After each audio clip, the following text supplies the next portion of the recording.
Et pour aller plus loin, l'heure de l'éco-week-end, c'est avec Axel de Tarlet. Bonsoir Axel, derrière ces ateliers, cet artisanat à Rion, à Azé, à Vendôme, on retrouve en fait des grands groupes du luxe français. Des géants. Vous savez, si vous regardez les 3 plus grandes entreprises de France, cotées au CAC 40, la première, la deuxième et la troisième, toutes les 3 viennent du luxe, on va les voir.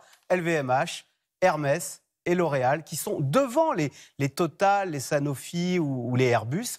Ce sont des entreprises qui fabriquent en France, on l'a vu à Rion, et qui exportent dans le monde, la quasi-totalité de ce qu'ils...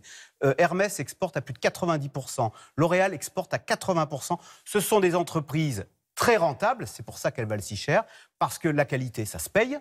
Et puis quand on est leader, ce qui est leur cas, eh bien, c'est le leader qui fixe les prix. Alors, on ne peut pas dire que la France soit la reine de l'exportation. En revanche, le luxe, ça fonctionne. On a 2 choses qu'on exporte, les avions, l'aéronautique, et derrière, parfums, cosmétiques, vins, spiritueux, tout ça, ça n'est que du luxe.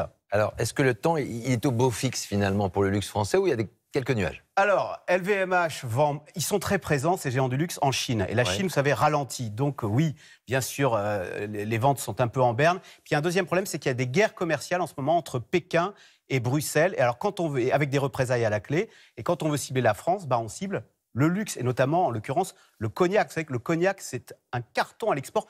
97% du cognac est exporté, part en Chine, aux États-Unis, partout dans le monde. Écoutez, ce sont des filières absolument à préserver parce que, elles font vivre des territoires entiers. On l'a vu, Rion, les Charentes pour le cognac.